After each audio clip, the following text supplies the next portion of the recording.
जय मसीह के दोस्तों, शालोम।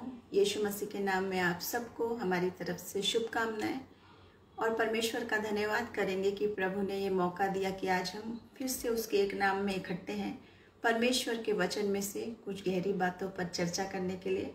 और सबसे पहले मैं धन्यवाद करना चाहूँगी आशीष ब्रदर का, जिन्होंने इस पेज पर मौका दिया कि हम जुड़ सकें सब और परमेश्वर के वचन पर कुछ बातें कर सकें, उन पर चर्चा कर सकें। प्रेयर ग्रुप टीम जीसस, इस पेज के लिए मैं बहुत ही शुक्रगुजार हूँ परमेश्वर की कि परमेश्वर ने हमें ऐसे भाई बहनों से जोड़ा, ऐसी टीम के साथ जोड़ा कि हम एक साथ एक मन होकर उस आत्मिक बातों की चर्चा कर सकें। प्रभु का बहुत बहुत धन्यवाद करेंगे। Praise the Lord. और जितने भी लोग आप कमेंट करेंगे या प्रेयर रिक्वेस्ट करेंगे तो हम उन पर भी प्रार्थना करेंगे। सेशन के बाद हम उन सब बातों पर जाएंगे, परमेश्वर का तहे दिल से धन्यवाद करेंगे। और आज जो विषय जो मैं आपके सामने लेकर आई हूँ, वो विषय मुझे आज ही मिला। आपको हैरानी होगी कि मैं भी दूसरे विषय पर एक चर्चा करने जा रही थी और परमेश्वर ने ये बात मेरे मन में डाली, जबकि मैंने सोचा प्रभु ये कैसा विषय है, मृत्यु के बारे में हम क्यों बात करें, क्योंकि हम अपने आसपास सब जगह मृत्यु देख रहे हैं, बीमारी देख रहे हैं, आंसू सताव और परेशानी देख रहे हैं। फिर मृत्यु की बात कैसे करें और कौन इस वचन को सुनेगा, मैं क्या बोलूं। लेकिन प्रभु का जब आत्मा आता है तो वो सब बातों को आपको सिखा देता है, आपके मुंह में उन शब्दों को डाल देता है। Praise the lord brother Rahul, brother Ashish, प्रभु का धन्यवाद है। परमेश्वर आपको बहुत आशीष दे। और इस वचन के जरिए हमें कुछ एक नया प्रकाशन प्रभु देना चाहता है, क्योंकि परमेश्वर ने कहा कि क्या तुम जो विश्वासी हो, क्या तुम्हें भी ये विषय जो है, मृत्यु जो विषय है, वो भयानक लगता है। क्योंकि हम इंसान हैं और बहुत ही स्वाभाविक बात है कि जितने लोग हैं सब मरने से डरते हैं। सबको लगता है मृत्यु बहुत भयानक चीज़ है, क्योंकि ये खत्म हो जाएंगे, बस उसके बाद कुछ भी नहीं है। Praise the lord brother Chinmay, praise the Lord. और हम इतने आशीषित हैं कि परमेश्वर का वचन हमें क्या बताता है, प्रभु का आत्मा हमें क्या सिखाता है। वो कहता है नहीं, इसके बाद भी आशा है। और मैं चाहता हूं कि तुम वो सच्चाई उन तक पहुंचाओ जिन तक नहीं पहुंची, चाहे वो यकीन करें या नहीं करें। देखिए, प्रभु का वचन और उसकी आज्ञा हम सब के लिए है कि खरा वचन उसका वो सब तक पहुंचे। ये हमारी जिम्मेदारी नहीं है कि वो उस पर यकीन करें या नहीं करें, या वो उसको मूर्खता की बात समझे, वो उसको ग्रहण करें या नहीं करें। Praise the lord brother Rohit, brother Venkat, praise the lord. प्रभु आप सबको आशीष दे। और आज मैं आपको इनकरेज करना चाहूँगी, क्योंकि प्रभु ने मुझे उत्साहित किया और कुछ बात बताई जिसको हम जब समझ लेते हैं, जब जान लेते हैं, और परमेश्वर का वचन कहता है, प्रभु चाहता है कि अब इस वक्त जरा हम स्पिरिचुअली स्ट्रांग हो जाएं, जरा गहरी बातों मर भी जाएं। ऊपर ऊपर की बात हमने सबने समझ ली, दुनिया की बात, चंगाई, संपन्नता, धन, वैभव, अच्छा पहनना, अच्छा खाना, आशीषित रहना, उतनी बात हम समझते हैं और उतनी ही बात हम मांगते हैं प्रभु से। Praise the lord Ruchika sister, प्रभु का धन्यवाद है कि वो हमें इन बातों को अब बताना चाह रहा है। देखिए, वचन कहता है कि हम पुराने नियम में देखते हैं कि अभिषेक कुछ ही लोगों को था, सबको नहीं था। चुने हुए लोग अभिषिक्त थे, लेकिन परमेश्वर का वचन कहता है कि अंत के दिनों में वो अपना आत्मा सब पर उंडेलेगा। युवा दर्शन देखेंगे, भविष्यवाणियां करेंगे। और प्रभु चाहता है कि इस वक्त अब हम जरा दूध पीने वाले बच्चे नहीं बने, अब जरा स्तर अपना ऊंचा कर लें, आत्मिक खुराक ठोस लें, ठोस आहार। बच्चा दूध लेता है क्योंकि हजम नहीं कर सकता, लेकिन आप और हम जब विश्वास में आगे बढ़ गए, उतनी बातें समझ गए दुनियावी स्तर की, उसके बाद की बात भी तो वचन बता रहा है। मृत्यु की, मृत्यु के बाद क्या है, मृत्यु का प्रोसेस कैसा है, कहाँ जाएंगे, कैसे जाएंगे, क्या करेंगे, ये अनंत जीवन की बात, अनंत मृत्यु की बात क्या है, उसके बाद क्या होगा, जब मृत्यु होती है तो क्या होता है, वो सब बात वचन हमें बताता है। लेकिन कई बार हम डरते हैं और हम सोचते हैं कि मृत्यु की बातें बड़ी निराशा की बातें हैं, इस विषय पर हम क्या चर्चा करें, इसके विषय पर हम क्या बात करें। Praise the Lord sister Ruchika, हम जरूर आपकी मदर के लिए प्रार्थना करेंगे। और मैं माफ़ी चाहती हूँ अगर मैं कुछ मेरे से रह गए हूँ कुछ कमेंट्स, तो हम सेशन के बाद प्रार्थना करेंगे और कमेंट्स पर बाद में भी हम निरंतर प्रार्थना करेंगे। और मैं आपको सबको बताना चाहती हूँ कि हमारा पूरा टीम जो है वो वास्तव में एक मन होकर आप सब के लिए प्रार्थना करते हैं। हम एक दूसरे के लिए भी प्रार्थना करते हैं और चेन प्रेयर में हम चाहते हैं कि प्रभु अब इस वक्त जरा हमें तैयार करे, स्ट्रांग बना के खड़ा करे आखिरी वक्त में। और वो बताना चाहता है अब इन बातों पर चर्चा करो, अब इन प्रकाशन को समझो जिनको तुम छूते नहीं हो, डरते हो। आसान आसान बातें हम सुनते हैं, समझते हैं और बोलते हैं, लेकिन आज हम बात करेंगे मृत्यु की बात पे, 3 सवाल पर। और ये 3 सवाल ऐसे हैं जो हर एक के मन में आते होंगे, चाहे वो कोई भी हो, कहीं से भी आया हो, कोई भी बैकग्राउंड हो, कोई भी धर्म हो, कोई भी जाति हो। ये 3 सवाल हर व्यक्ति सोचता है, और नहीं भी जो सोचता था वो इस समय तो सोचने लगा है। जब हम ये महामारी को देख रहे हैं, मृत्यु को देख रहे हैं अपने सामने, तब सोच रहे हैं मेरा क्या होगा। बहुत डर गए, अरे मैं मर जाऊंगा तो क्या होगा, मैं खत्म हो जाऊंगा। किस किस प्रकार के डर हमें हैं और वचन हमें क्या बताता है। देखिए, मैं आप सबको बताना चाहूंगी, जो बात बाइबल बताती है वो आपको कोई नहीं बताएगा, कोई नहीं बता सकता। ना वो गूगल बताएगा, ना वो इंटरनेट पे आप ढूंढते रहो, कहीं कोई किताब नहीं बताएगी। वो वहीं तक की बात बताएगी जब तक दुनिया में आप जीवित हैं। लेकिन जहां आप मर गए तो आपका अस्तित्व खत्म हो गया और अब कुछ नहीं है। लेकिन बाइबल ऐसा नहीं बताती। बाइबल क्या बताती है, उन्हीं 3 सवालों पे हम चर्चा करेंगे।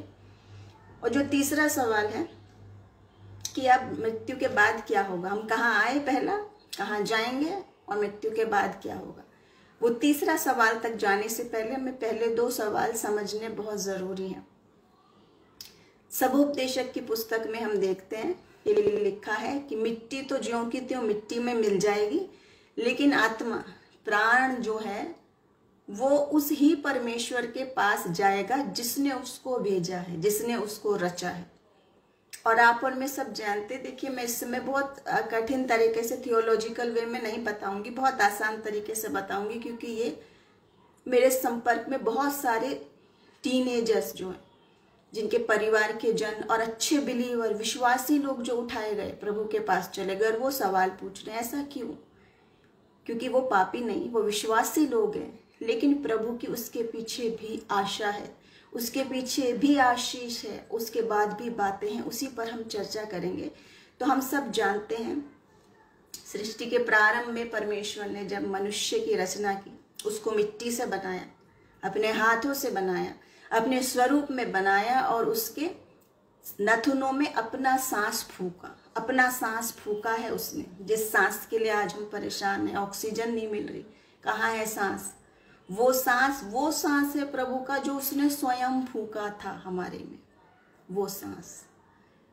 और जब प्राण जाएगा तो वही आत्मा उसी के पास जाएगी कि नहीं जिसने सांस फूका था, कहीं और कैसे जाएगी।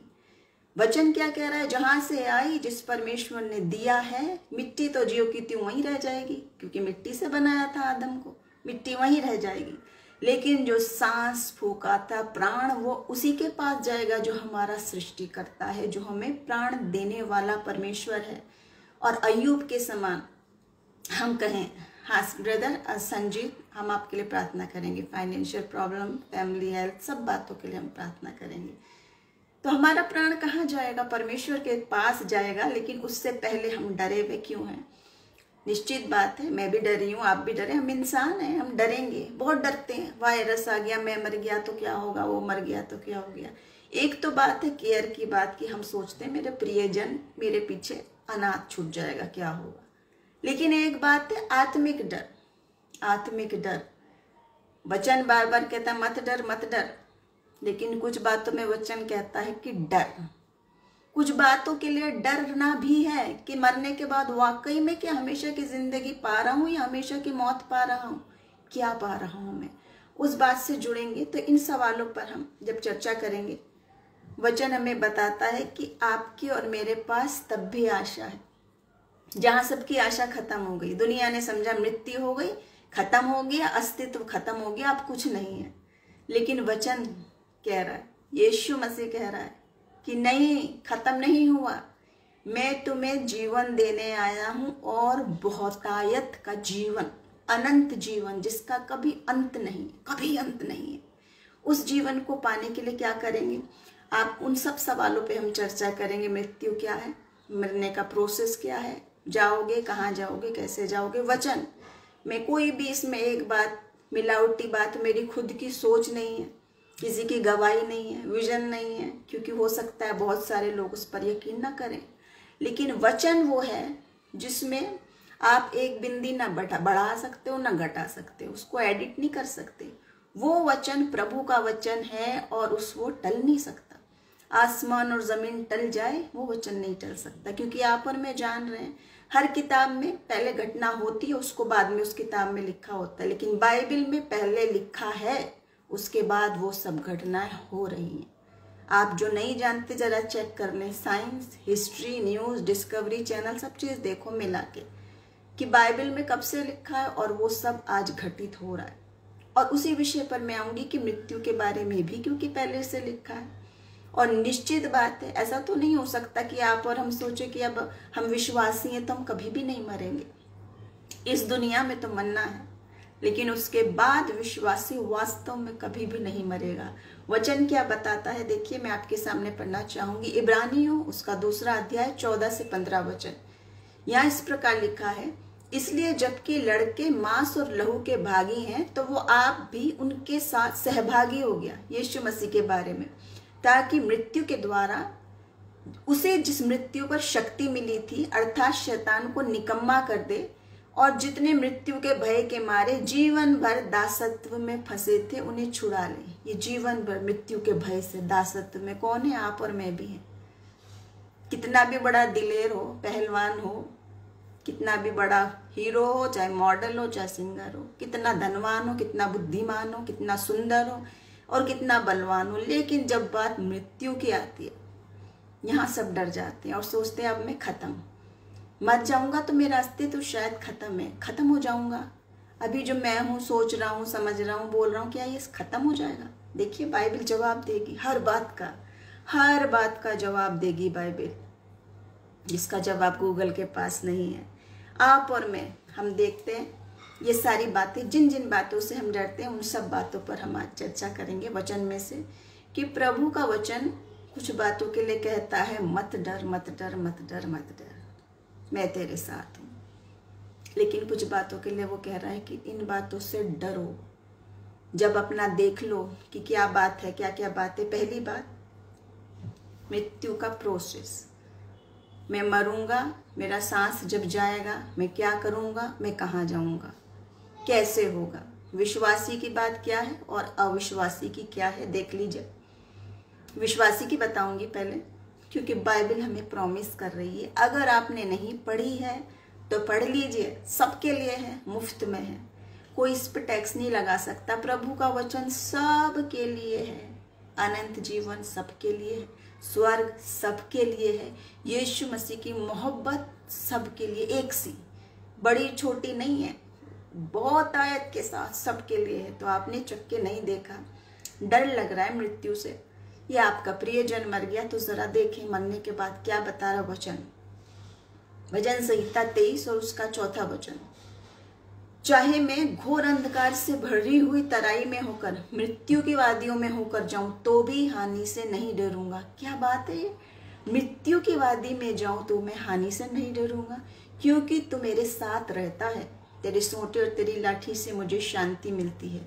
ये तो एक वचन है, इसको आप ये ना समझे कि ये डायलॉग है, ये एक ऐसी बस भजन लिखा हुआ है, इस बात में दम नहीं, ऐसा नहीं है। क्योंकि वचन जब हम देखते हैं, जरा उसकी गहराई में जाएं, तो बहुत सारी बातों में आंखों देखा वर्णन है, गवाही है, स्वर्ग का, नरक का और मृत्यु की वादियों का, जिसका वर्णन हम देखते प्रेरितों के काम में। प्रभु का एक जन था, स्तिफनुस उसका नाम था, जिसको पत्थर वहा करके मार डाला गया। और जब वो मर रहा है, सोचने वाली बात है, यीशु मसीह को तो हम समझ गए कि वो कुर्बानी दे रहा है, लोग मारने पर वो आशीष दे रहा है, वो कुछ नहीं कह रहा, लेकिन ये तो व्यक्ति है ना, इंसान है, ये तो प्रभु नहीं है, इसमें तो स्वर्गीय बात नहीं। उसने, आप देख लीजिएगा उसमें प्रेरितों के काम में, उसने मरते समय क्या बोला, मैं यीशु मसीह को देख रहा हूँ आंखों से, आमने सामने, खुदा के दाहिनी ओर बैठे वे सिंहासन पर मैं देख रहा हूं आमने सामने। स्वर्ग की बात जो जो देखी वो लिखी हुई है, और उसने नहीं, उसके बाद भी बहुत सारों ने। प्रकाशित वाक्य में आप देखिए, रिवलेशन की बुक में देखिए, प्रकाशन में। और प्रभु का वचन क्या आपसे और मुझसे कहता है, मुझसे प्रार्थना कर, मैं तुझे बड़ी बड़ी कठिन बातें बताऊंगा जिन्हें तू अभी नहीं समझता। यहाँ तक कि क्या लिखा है, स्वर्ग की कुंजी दे दूंगा, चाबी, स्वर्ग की चाबी। वो स्वर्ग की चाबी का क्या मायने है कि आप यहाँ बैठ के वो आत्मिक बातें देख सकते हो, सुन सकते हो और समझ सकते हो। तो पहली बात, आप जब मरोगे वो प्रोसेस, ये शरीर छोड़ने का थोड़ा दर्द, सांस रुक रही है, घबराहट, जब तक आप इंसान हैं, शरीर में हैं, ये तकलीफ हो रही है, लेकिन आप वाकई में ये बात हकीकत है और बहुत सारे लोगों ने देखी है। और जो आप गवाही सुने, जिनको प्रभु ने दिया, जिनको आप नियर डेथ एक्सपीरियंस बोलते हैं, गवाही, उन्होंने वाकई में जो देखा है वो बताया है आपको। अब देखने वाले, वचन कहता है कि कान तो है लेकिन सुनते नहीं, आंख तो है पर देखते नहीं और समझते नहीं। इंसान का ये वक्त हो गया, देखते समझते पढ़ते रहते हो उस बाइबल को और उसमें से कोट करते सिर्फ उतनी बातों को, मुझे धन दे दो, मुझे घर दे दो, मुझे बीवी दे दो, बच्चा दे दो, आशीष दे दो। जीवन भर की बात समझ गए, मृत्यु के बाद की बात पे चर्चा नहीं करते, डर जाते हैं। लेकिन वचन बता रहा है उसके बाद भी आशा है। मृत्यु की जब वादी से गुजरोगे फिर क्या होगा, वहां प्रभु आपके साथ होगा, अगर आप विश्वासी हैं तो। तब तो है कि मत डर, मैं तेरे साथ हूं। लेकिन कहीं अधर्मों में बिना मसीह को ग्रहण करे चले तो उस अंधकार की वादी में आपके साथ कौन होगा, वही सब शैतानी चीजें। क्योंकि दो ही रास्ते हैं, दो ही रास्ते हैं, स्वर्ग की ओर और नरक की तरफ। मैं अभी उस बात का जिक्र नहीं कर रही। हम अपने आने वाले सेशंस पे अब जरा स्पिरिचुअली स्ट्रांग बातों पे चर्चा करेंगे जो प्रभु ने हमें बोझ दिया, और जहां पर भी मौका मिल रहा है इस समय हम वो उन्हीं बातों पर चर्चा कर रहे हैं जो प्रभु मन में डाल रहा है, कि वो आत्मिक बात जो घूम रही है दिमाग में इस समय। उसके बाद हम आपके सब प्रेयर रिक्वेस्ट पर प्रार्थना करेंगे। मैं माफी चाहती हूँ, इस वक्त मेरा वचन पे ध्यान है, तो मैं हो सकता है बहुत सारे स्किप हो गए मेरे से प्रेयर रिक्वेस्ट, लेकिन हम बाद में आप सबके लिए प्रार्थना करेंगे। और हम यकीन करते हैं, बिल्कुल 100% हम यकीन करते हैं कि जब हम एक मन होकर प्रार्थना करेंगे तो प्रभु वो बड़े बड़े काम करेगा, क्योंकि ये उसका वायदा है। मुझ में कोई सामर्थ्य नहीं है, आप में कोई सामर्थ्य नहीं है, हम अयोग्य निर्बल मनुष्य हैं। हम सिर्फ कहते हैं आप मेरे लिए प्रार्थना करो, मैं आपके लिए करूं, लेकिन प्रार्थना को सुनने वाला सामर्थ्य परमेश्वर है। वो आपका भी परमेश्वर है, वो मेरा भी परमेश्वर है। वो जरूर काम करेगा आपके और मेरे जीवन में। तो अब हम जब देखते हैं मैं मौत की वादी से निकलूंगा, कहाँ जाऊंगा, मुझे क्या चीज दिखाई देगी, क्या चीज सुनाई देगी, तो वो एक ही बात है कि आप अंधेरी वादी में, मौत की वादी में से गुजरेंगे। लेकिन अगर आपका उद्धारकर्ता यीशु मसीह है, आप उसको मानते हैं, आपने उससे मांगा है, आपने उसको ग्रहण किया है, तो वो मौत की वादी में भी आपके साथ होगा। जैसे स्टीफनस को दिख रहा था, न केवल उसको, आज तक गवाहियां आप चेक करी, आज तक लोगों को दिखता है।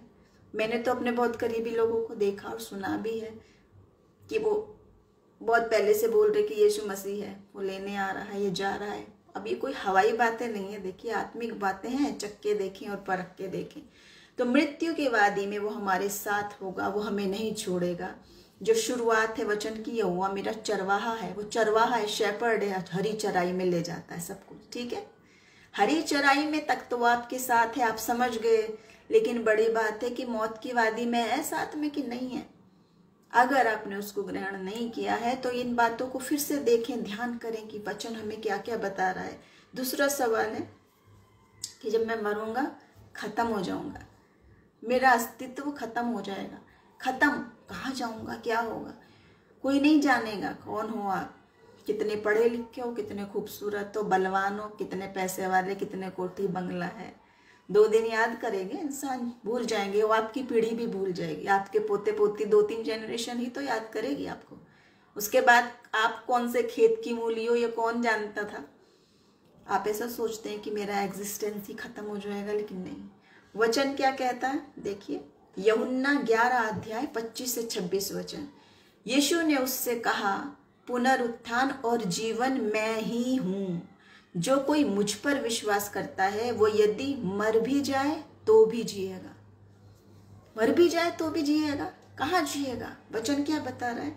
और जो कोई जीवता है, मुझ पर विश्वास करता है, वो अनंत काल तक नहीं मरेगा। क्या तू इस बात पर विश्वास करती है? आज ये सवाल यीशु मसीह आपसे और मुझसे पूछ रहा है। भले ही आपने कभी बाइबल नहीं पढ़ी हो, भले ही आप एक भी वर्ष नहीं जानते, भले ही आप जानते ही नहीं यीशु मसीह, आप सोच रहे हो कोई विदेशी लोगों का कोई है जिसको मानते हैं, लेकिन मसीह तो यहाँ आपसे पूछ रहा है कि आप विश्वास करते हो उस बात पर कि नहीं। और अगर करते हो तो वो कैसे कहेगा? जैसे उसने 3 दिन के मरे हुए को आवाज दी, लाजर निकल ला, ओनली बोला, 3 दिन का मरा हुआ कफन में बंधा हुआ आ गया वापस।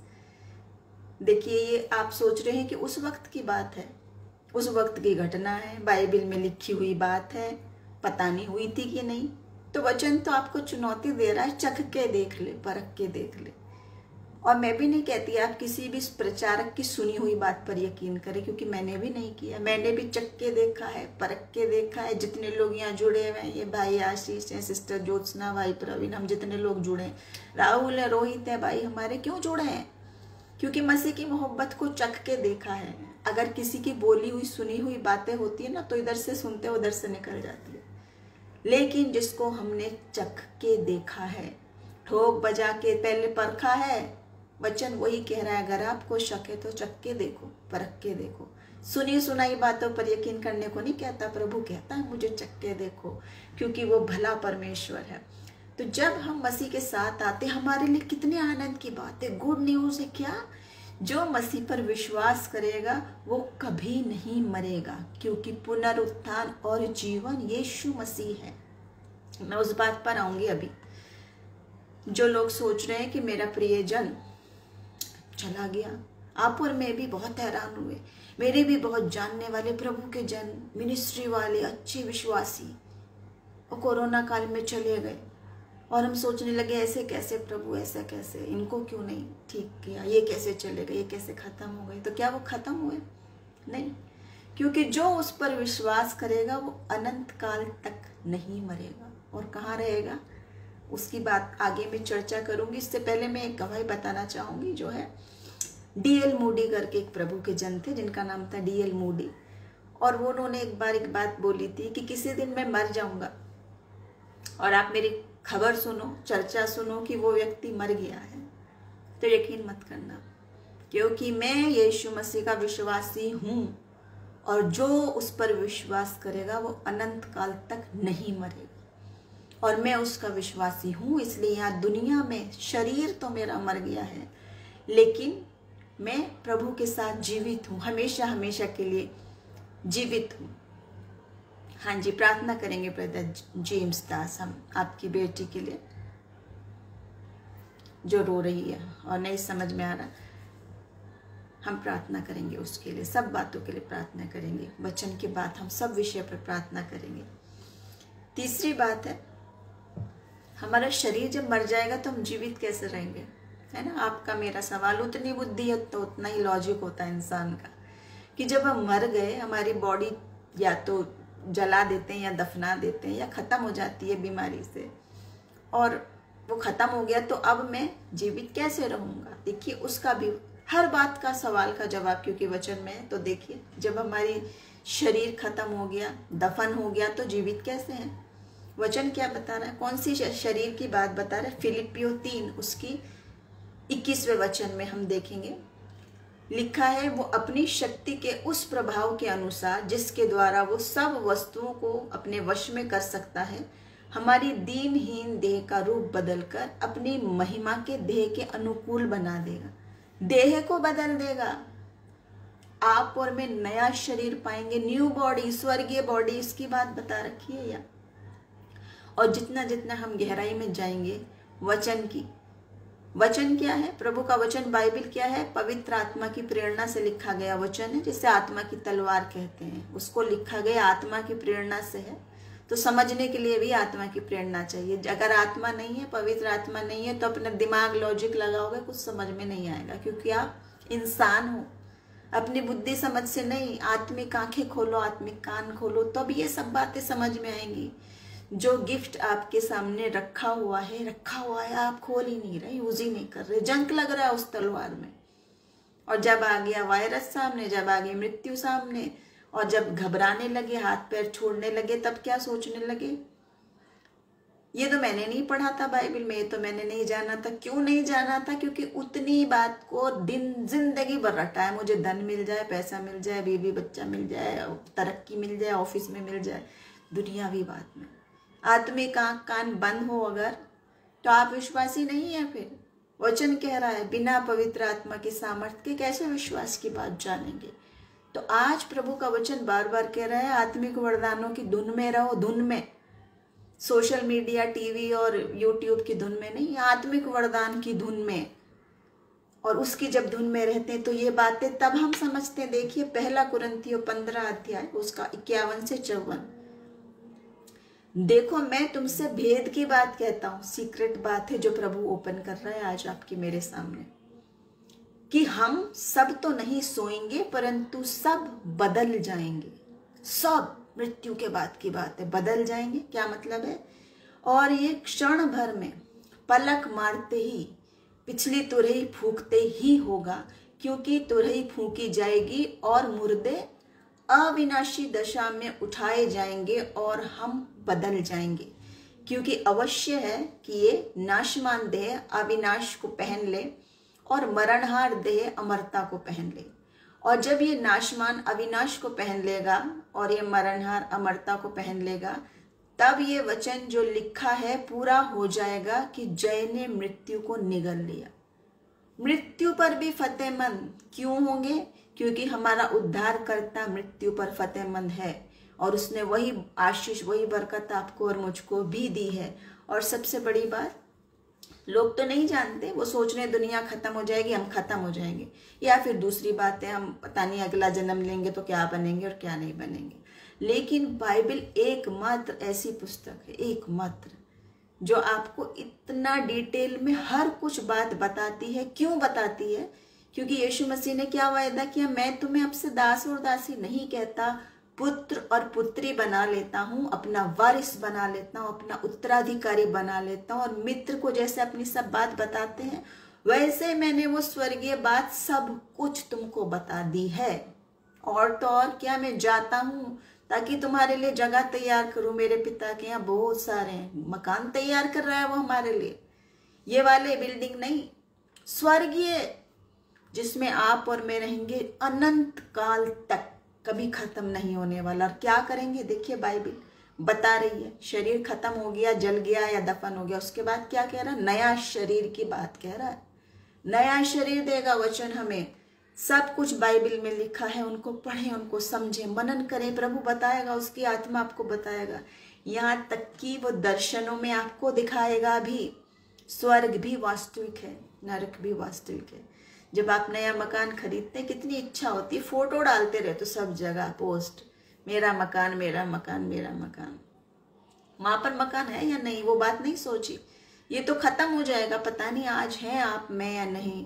लेकिन वचन क्या कहता है, गीत भी क्या कहता है, आसमानों में है मेरा भी एक मकान, जिसमें रहेंगे हम जाके, छोड़ेंगे जब ये जहां, आपका और मेरा मकान आसमान में। और कौन बना रहे? यीशु मसीह, उसके राज्य में। कितने आनंद की बात।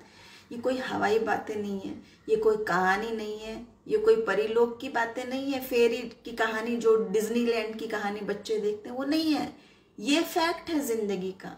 अगर आपने नहीं चाहा, नहीं जाना तो जान ले। देखिए 1 कुरिन्थियों 15 उसका 43 से 44 में, मुर्दों का जी उठना भी ऐसा ही है। मुर्दों का जी उठना, वचन क्या बात कह रहा है। अभी तक तो आप उतनी बात समझ रहे थे कि यीशु मसीह मुर्दे में से जी उठा, या उसने लाजर को जिला दिया, या एक बेवा का लड़के को जिला दिया। लेकिन ये तो बात आपकी और मेरी कर रहा है, क्योंकि निश्चित बात है आप और मैं, और जितने लोग जन्म लेंगे वो मरेंगे भी, ये निश्चित है। लेकिन जितने लोग मरेंगे वो सब जी उठेंगे, ये निश्चित नहीं है। निश्चित वही है जो ये बात ग्रहण करेगा, समझेगा, मसीह को अपना जीवन देगा और पश्चाता के दिल तोड़कर आएगा मसीह के सामने, सिर्फ वही। यदि नहीं तो ये मत डर की बात नहीं है, तब आपके लिए डर, क्योंकि तूने अपने लिए प्लान नहीं कर रखा है। हेल्थ इंश्योरेंस करा हुआ है दुनिया में, फाइनेंस इंश्योरेंस कर रखा है, और ज़िंदगी के बाद का इंश्योरेंस नहीं है अगर आप मसीह में यकीन नहीं करते हैं तो। अगर इन बातों को आप हल्के में लेते हैं तो, मजाक में उड़ाते हैं तो, क्योंकि प्रभु का वचन ठट्टों में नहीं उड़ाया जाता। तो वचन देखिए, मुर्दों का जी उठना भी ऐसा ही है। शरीर नाशमान दशा में बोया जाता है और अविनाशी रूप में जी उठता। अविनाशी, अनादर के साथ बोया जाता है और तेज के साथ जी उठता है। निर्बलता के साथ बोया जाता है, सामर्थ्य के साथ जी उठता है। मरने के बाद आप निर्बल होके मर गए, कोरोना से मरे चाहे किसी से मरे, वचन कह रहा है ये बात। एक भी शब्द इसमें मेरी खुद की सोच समझ, आपकी सोच नहीं है। ये प्रभु की योजना है, उसका शब्द जीवित वचन जो आपसे बात कर रहा है कि जिनके लोग मर गए, निर्बलता में मर गए और वो आंसू बहा, लेकिन वचन क्या कह रहा है? अगर वो विश्वास कर रहे थे, वो सामर्थ्य के साथ, सर्वशक्तिमान की सामर्थ्य उनमें काम करेगी, वो जीवित होंगे। 44वां वचन, स्वाभाविक देह बोई जाती है और आत्मिक देह जी उठती है। स्वाभाविक देह है तो आत्मिक देह भी है, ये वचन कह रहा है। और वचन में आप कोई एडिट नहीं कर सकते, बढ़ा नहीं सकते, घटा नहीं सकते। अगर आपका प्रियजन कोई मसीह में चला गया जबकि वो विश्वासी था, देखिए जो सब लोग कह रहे हैं पाप है, पाप है, पाप किया सबने, इसने कोरोना आ गया इसलिए मर गए, लेकिन यहाँ तो वो भी लोग गए हैं जो विश्वासी हैं, जो प्रभु के लोग हैं, जो पापी नहीं हैं। उनके लिए योजना प्रभु की दूसरी है जो आपको मुझे दिखाई नहीं दे सकती, क्योंकि हम क्रूस की कथा को भी मूर्खता की बात समझ रहे हैं। आप और मैं जो बैठते हैं यहाँ 1-1 घंटा, हमको भी मूर्ख समझ रहे हैं। और वचन क्या कहता है? हम आनंदित और मगन हो। यदि मेरे कारण कोई तुम्हारी निंदा करे तो आनंदित और मगन हो, क्योंकि स्वर्ग में तुम्हारे लिए बड़ा फल है। तो ये प्रेयर ग्रुप टीम जीसस, हम तो आनंदित हैं। हमें हमारे जो कहें कि क्यों बैठे हो, 1 घंटा खराब कर रहे हो, पढ़े लिखे लोग हो, ये क्या कर रहे हो, हम आनंदित और मगन हैं क्योंकि हमने ये चक्के देखा, ये आत्मा की बातें जान ली। तो वचन हमें ये आज्ञा देता है कि जो आनंद, जो सत्य हमने ग्रहण कर लिया, वो हमें बताते ही रहना है। जब तक जीवित है बताते रहेंगे, क्योंकि आत्मा चुप तो बैठने नहीं देगा हमें। अब वो आप मानो और या नहीं मानो, लाइक करो, डिसलाइक करो, अच्छा कमेंट करो, बुरा कमेंट करो, क्यों हमें कोई फर्क नहीं पड़ता, क्योंकि हम आनंदित हैं उसमें भी, क्योंकि हमारे लिए बड़ा प्रतिफल वहाँ है। और ये वो बातें हैं जो आज सुन ली तो आपका इन्वेस्टमेंट हो जाएगा जीवन के बाद भी, वो भी मुफ्त में। ना किश्तें भरनी है आपको, ना कहीं के चक्कर लगाने हैं, ना आपको कुछ करना है, क्योंकि वो सब काम प्रभु कर चुका है आपके और मेरे लिए। जरूरत बस ये है कि बस हम इस बातों को समझें और जानें। चौथी बात है कि जो लॉस की बात है, नुकसान हो गया, मैं मर गया, सब छूट गया मेरा, बहुत बड़ी नुकसान की बात अगर है, निश्चित बात है, हम इंसान हैं, हम सोचेंगे मैं चला गया तो सब कुछ मेरा छूट गया, ये मेरा नुकसान है कि मैं भोग भी नहीं पाया। आपने देखा है बहुत सारे लोग अच्छा मकान, घर, जमीन, जायदाद, बीवी, बच्चा, अपनी पसंद की शादियां सब कर ली और भोग नहीं पाए, तो आप सोचोगे बड़े दुख की बात है। लेकिन वचन क्या कह रहा है? देखिए, फिलिप्पियों 1 अध्याय 21 वचन, मेरे लिए जीवित रहना मसीह है और मर जाना लाभ है। मर जाना लाभ है, समझ से बाहर की बात है कि नहीं? इंसान के लिए, आपके मेरे लिए मर जाना लाभ कैसे? तो सबसे बड़ी दुखद बात है, सबसे बड़ी, इससे बड़ा कोई नुकसान ही नहीं है कि मैं मर जाऊं। लेकिन वचन क्यों कह रहा है कि मेरे लिए जीवित रहना भी मसीह और मर जाना भी लाभ है? क्योंकि उसने ये बात जान ली। लाभ की बात क्या है? अगर आप शायद वो सब देख लें और जान लें, दर्शनों में अगर प्रभु दिखा दे, अगर आप एक बार चले जाएं मर के मसीह के पास, आप वापस नहीं आना चाहोगे, बिल्कुल नहीं।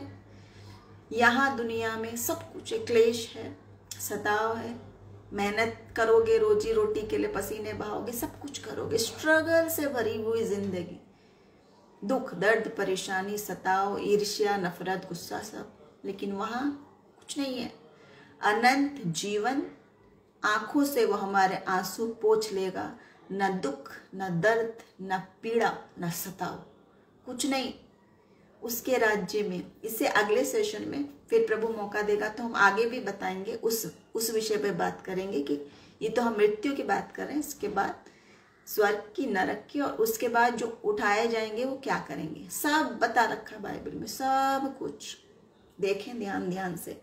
तो मेरे लिए जीवित रहना मसीह है और मर जाना लाभ है, वो इसलिए कह रहा है क्योंकि उसने उस बात को देख लिया कि वहां मुझे क्या मिल रहा है और यहाँ भी तो आप प्रॉफिट और लॉस देखते हो। तो ये आत्मिक रीति से भी देख रहा है वहां क्या फायदे थे मुझे और यहाँ क्या। यहाँ आप और हम जिंदगी, बहुत से तो लोग जानते नहीं, प्रभु प्रभु प्रभु करते रहते हो, लेकिन कोई जवाब नहीं आता क्योंकि आप जीवित प्रभु को कैसे पुकार नहीं रहे।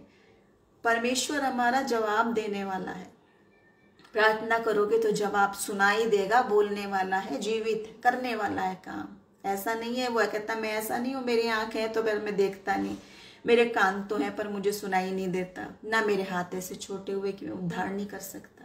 वो जवाब देने वाला जीवित परमेश्वर है, इसीलिए आपको जीवन की बात बता रहा है, जो कहता है जीवन का जल मैं हूँ, जीवन की रोटी मैं हूँ, पुनरुत्थान और जीवन मैं हूँ, जो मुझ में आएगा वो कभी मरेगा ही नहीं, अनंत जीवन पाएगा।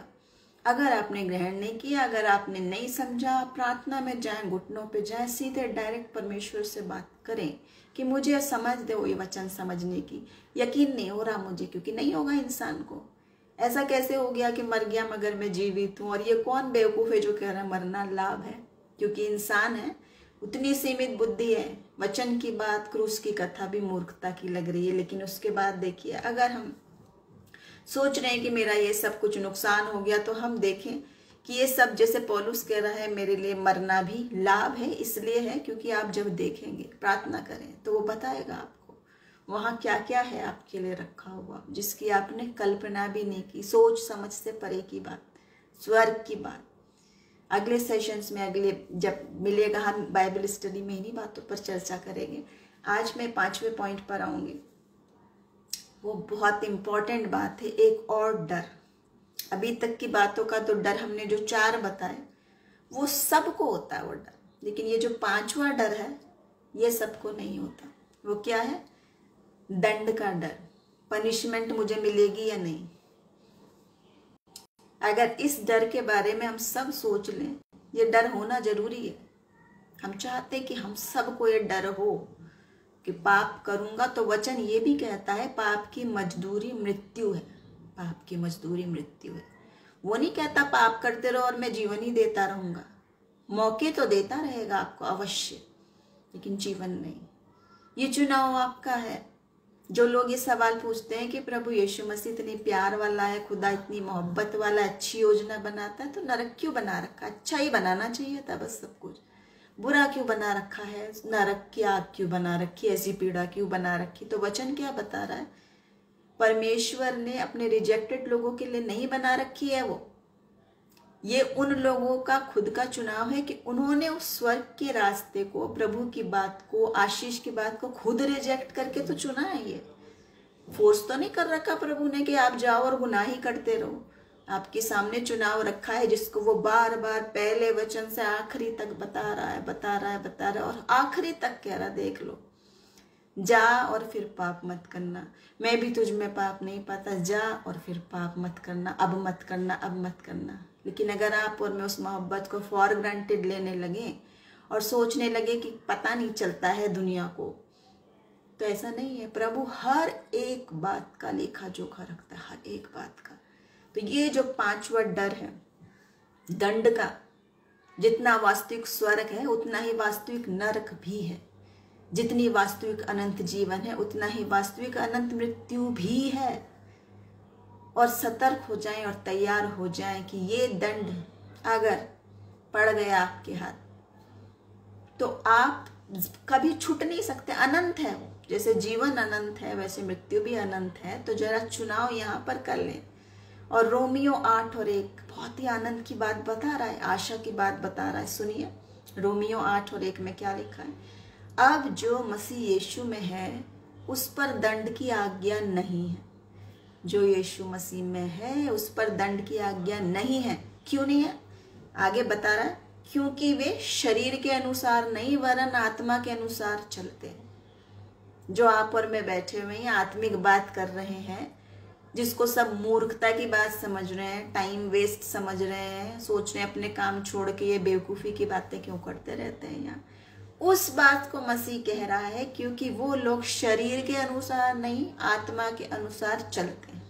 और जब हम आत्मा के अनुसार चलते हैं तो दुनिया के लिए हम कानों को बंद कर लेते हैं, आंखों को बंद कर लेते हैं, और हम कहते हैं बोलते रहो जिसको जो बोलना, क्योंकि मेरा जीवन प्रभु को दिखाने के लिए है, मनुष्य को दिखाने के लिए नहीं। आप अच्छा बोलो, बुरा बोलो, गाली दो, बको, मूर्ख बोलो, जो बोलो, हम आनंदित हैं, क्योंकि हमने वो स्वर्गीय बातों को जान लिया और चख लिया है।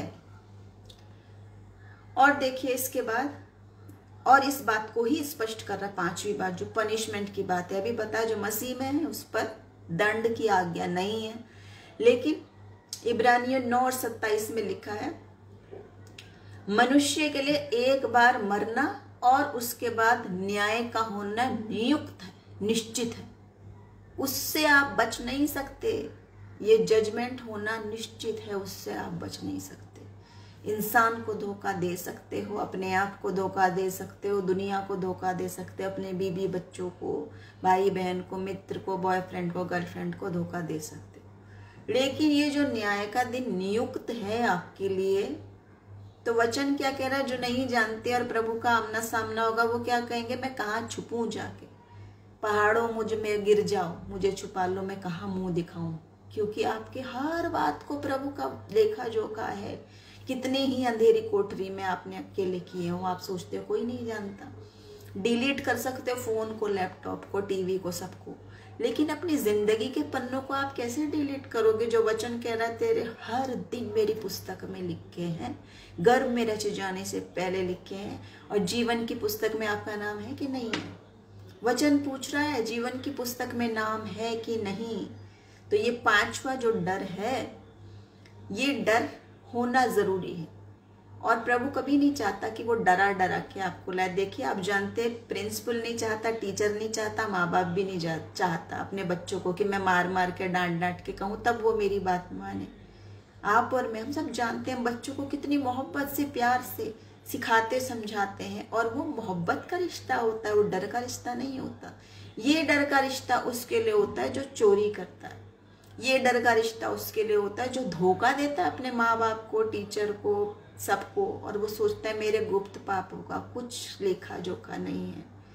तब ये जो अभी हमने शुरू की 5 बातें बताई हैं, आप जाओगे मृत्यु के बाद निकल के अंधेरी वादी में, तो मसीह आपके साथ नहीं होगा, क्योंकि आपने उसको छोड़ के दूसरे लोगों को गॉड बना रखा है, पोर्न फिल्मों को गॉड बना रखा है, गंदे गानों को बना रखा है, अपने दुनिया भर के शौक को बना रखा है, व्यभिचार को बना रखा है, 10-10 बॉयफ्रेंड गर्लफ्रेंड को बना रखा है, मोबाइल फोन को बना रखा है अगर आपने, तो आपके साथ क्या वो जाएगा मृत्यु के बाद? कौन जाएगा?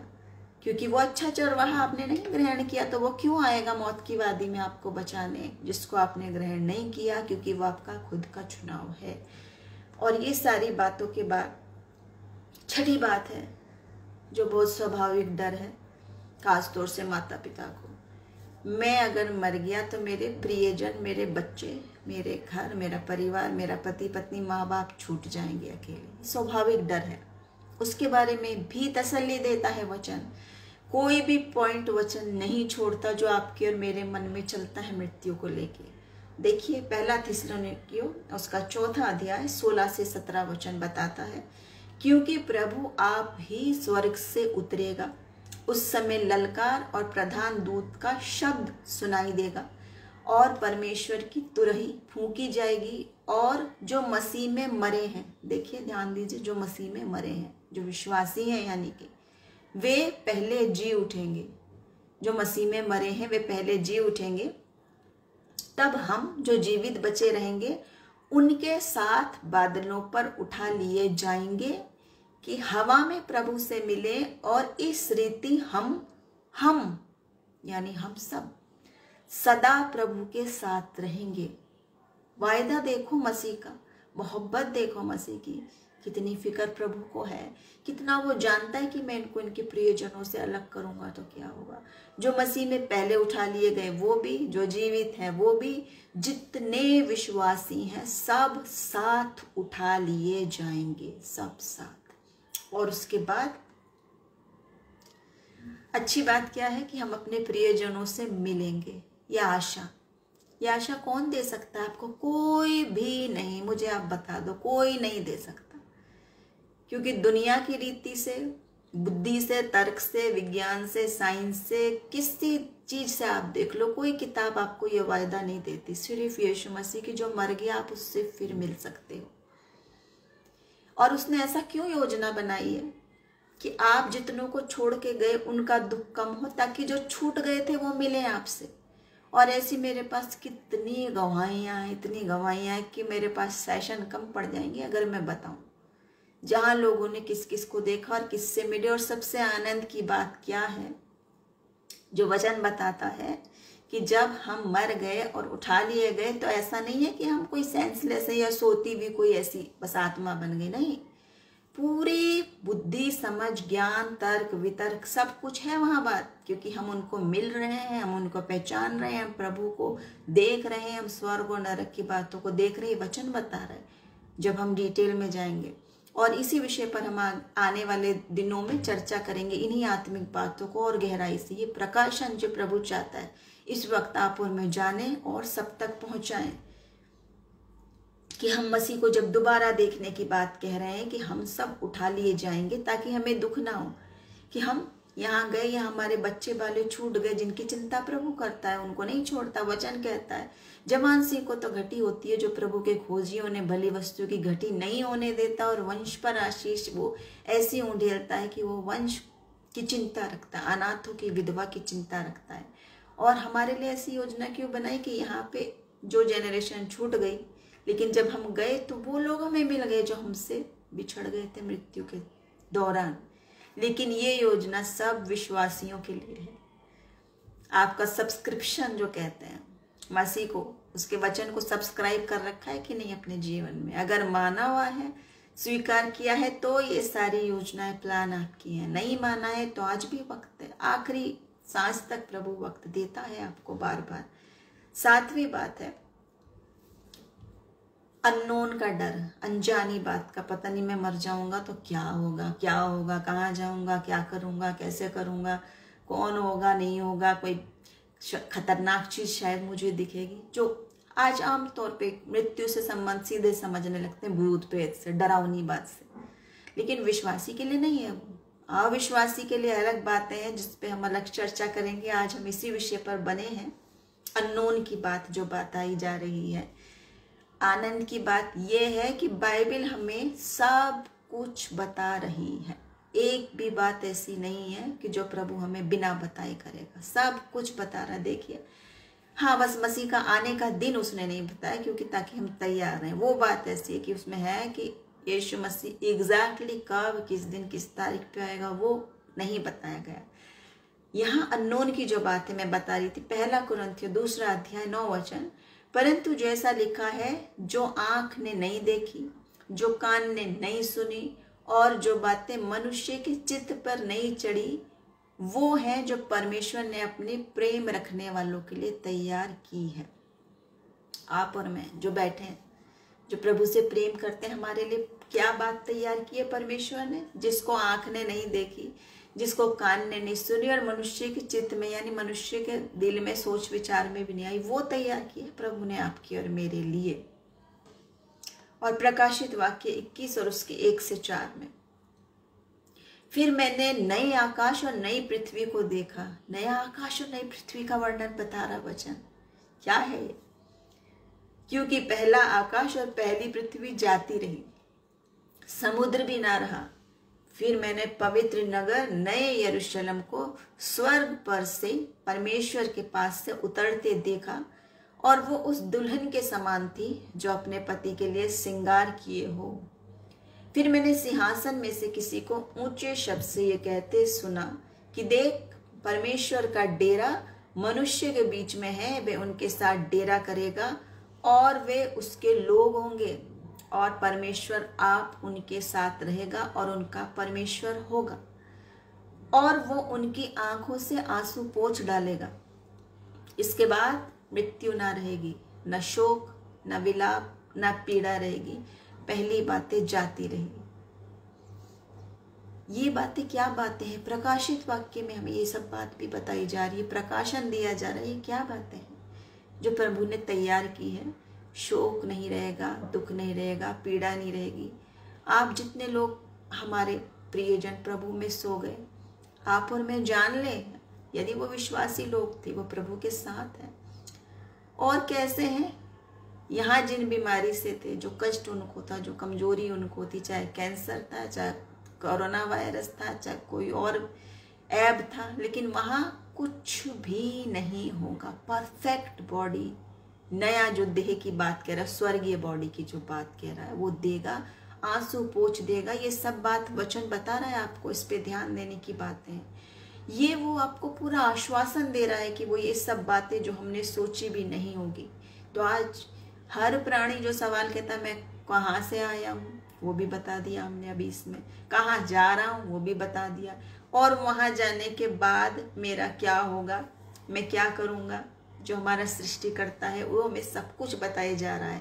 वो हमें वो आनंदित देखना चाहता है, आशीषित देखना चाहता है। वो क्या कह रहा है वहाँ पर भी कि जहाँ से तुम आए हो, जिसने वो आत्मा का सांस फूका था, जाने के बाद हम उसी से मिल जाएंगे। मिट्टी यहीं पे रह जाएगी, लेकिन हम उसी में चले जाएंगे जिसने हम में सांस फूका है। मैं कहाँ जा रहा हूँ हमने बता दिया, स्वर्ग की बात की। अब उसके साथ हम जी उठेंगे, क्योंकि वो पुनरुत्थान और जीवन है। और आखिरी बात है कि वहां पे फिर क्या होगा, जो जजमेंट की बात है, ये मुख्य बात है कि वहां पे क्या होगा। ये डिपेंड करता है उस बात पे कि आपने अपना जीवन कैसा जिया है, आपने उसको ग्रहण किया है या नहीं किया है।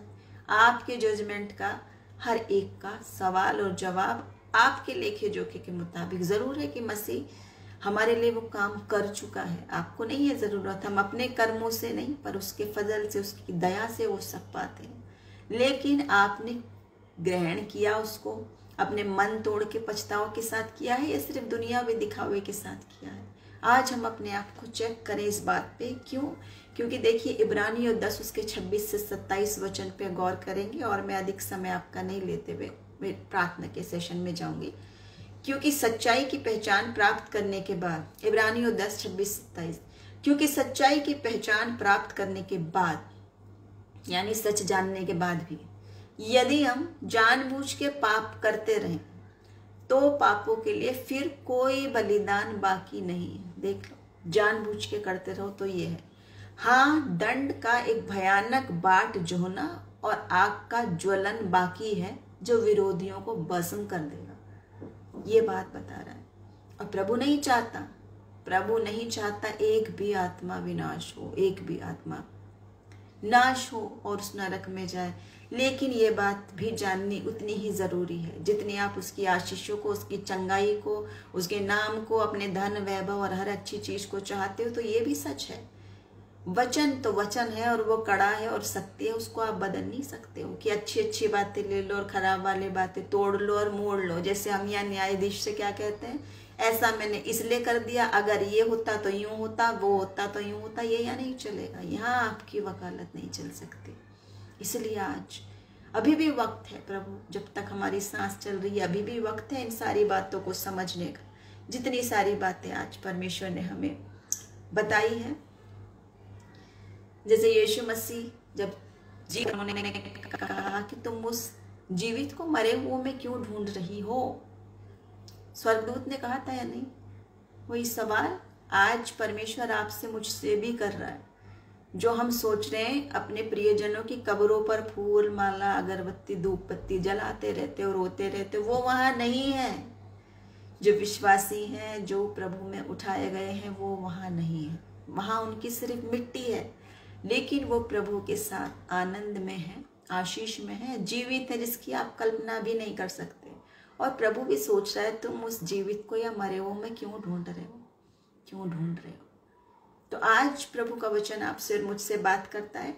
और मैं माफ़ी चाहूँगी जितनी भी प्रेयर रिक्वेस्ट मेरे से मिस हो गई होंगी, हम उन सब पे भी गौर करेंगे और हम शामिल होंगे प्रार्थना में उन सब बातों पर।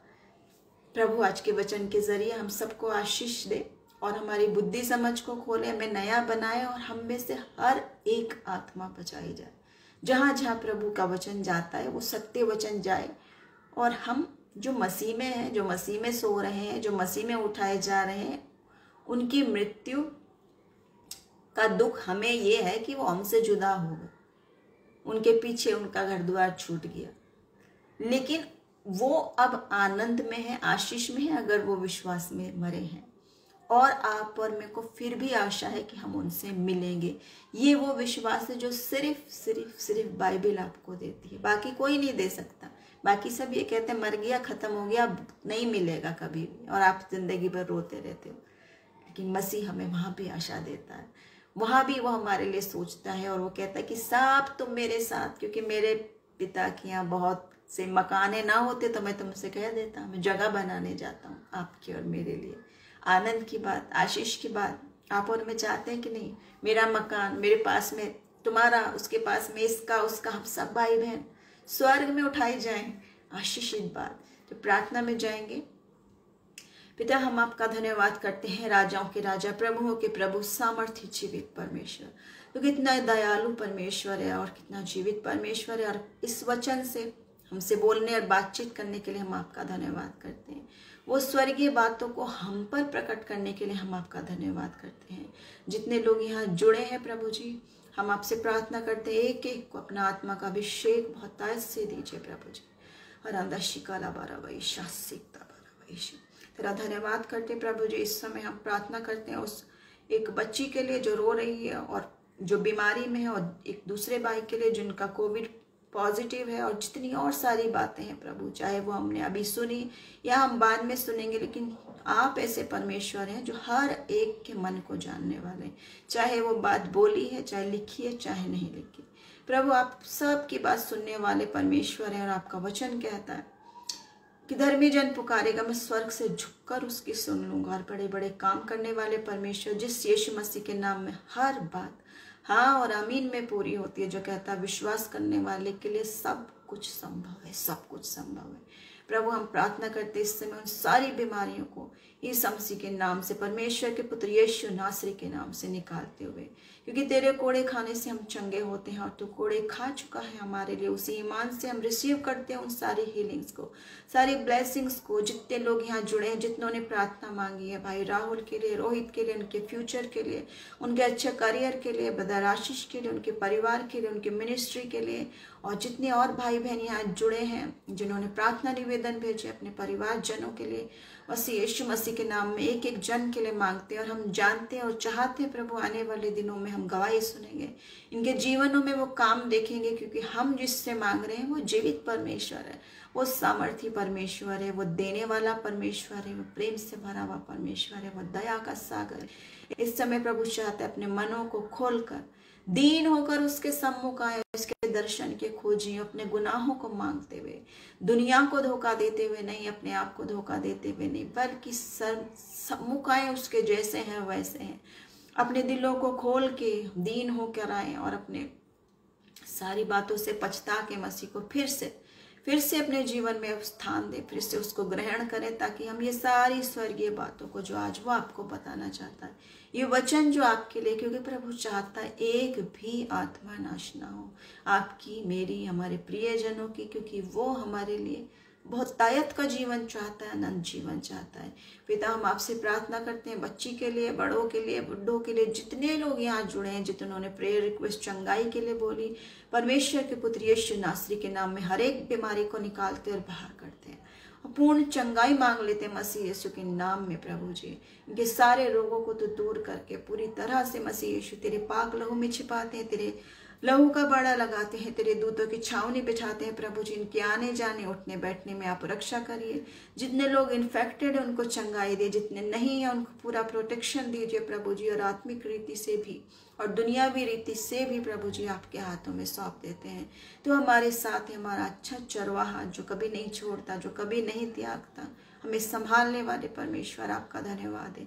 जिन भाई ने फाइनेंशियल प्रॉब्लम्स के लिए कहा, उनके लिए मांग लेते हैं प्रभु जी, क्योंकि आप उदारता से देने वाले परमेश्वर है। जो प्रभु धन देता उसके साथ दुख नहीं मिलाता। प्रभु, उनकी सारी बातों को जो कमी घटी है, जिन चीज़ों की ज़रूरत है, अपने स्वर्गीय भंडारों से प्रभु जी आप इंतज़ाम कीजिए, क्योंकि तो यहोवा यारी है, सब कुछ मुहैया कराने वाला परमेश्वर, जिसके लिए कुछ भी कठिन नहीं है। आज प्रार्थना में मांग ले अपनी सारी बातों को, चाहे वो ज़रूरतें हों, चाहे वो पाप से छुटकारा है, चाहे वो चंगाई है, चाहे वो अनंत जीवन है, चाहे आपने उसे नहीं जाना, ताकि वो आपसे बोले और बातचीत करे, चख के देखे और परख के देखे और मांग के देखे मसीह को। प्रभु आज के वचन के जरिए हम सबको आशीष दे। बहुत दायत से अनुग्रह आप हम सबके ऊपर उंडेलता है प्रभु, और चाहता है कि हम आखिरी दिनों में और तैयार हो जाएं और वचन में ग्रहण करते चले जाएं और उसकी चट्टान पे मजबूत नींव पर बनते चले जाएं, ताकि हम बताते जाएं सबको कि यीशु मसीह जीवित परमेश्वर है, उद्धार करता है, जीवित परमेश्वर है, चंगाई देने वाला है, आपके लिए भली योजना बनाने वाला है। प्रभु आप सबको आशीष दे। हम हर एक की प्रार्थनाओं को आज हाँ और आमीन में मांग लेते हैं। अपने दिलों से अंगीकार करें, अपने मनों को खोल कर उसको ग्रहण कर आने दें अपने मन में, और उसे ग्रहण करके स्वयं मांगे, क्योंकि प्रभु आपसे प्रेम करता है और आपके दिल के नज़दीक रहता है। आप में से बहुत सारे लोग हैं जो कहते हैं मैं तुझे देखना चाहता हूँ, मैं तुझे सुनना चाहता हूँ, मैं पवित्र आत्मा पाना चाहता हूँ। आज प्रभु आप सबको उदारता से दे रहा है, क्योंकि उसका हाथ आपके ऊपर है, बहुत आयत से आपके ऊपर हाथ है। उस मसीह के हाथ, छिदे हुए सामर्थ्य हाथ से वो आपको छूना चाहता है, आपको आशीषित करना चाहता है। ग्रहण करें उन सारी आशीषों को अपने ईमान से, क्योंकि प्रभु कहता है तेरे विश्वास के अनुसार तेरे लिए हो जाएगा। ये सारी प्रार्थना हम यीशु मसीह के नाम में मांग लेते हैं, आमीन। प्रभु आज के वचन के जरिए हम सबको आशीष दे, और वचन के बाद भी चाहे आप रिकॉर्डेड देखते हैं, जो भी आप प्रेयर रिक्वेस्ट इसमें भेजेंगे, हम सब निश्चित रूप से नियमित रूप से आप सबके लिए प्रार्थना करेंगे। और हम चाहते हैं हमें भी आप प्रार्थना में उठाए रहें, ताकि हम और आप सब मसीह में, वन बॉडी इन क्राइस्ट, मसीह में जो हम एक देह हैं, वो उसकी सच्ची बातों को, उसकी सच्ची शांति को, आनंद को ग्रहण करें। और इस वचन के जरिए आप सबको प्रभु बहुत आशीष दे। फिर मिलेंगे हम नए सेशन में प्रभु की अगुवाई से कुछ नई बातों के साथ। जय मसीह।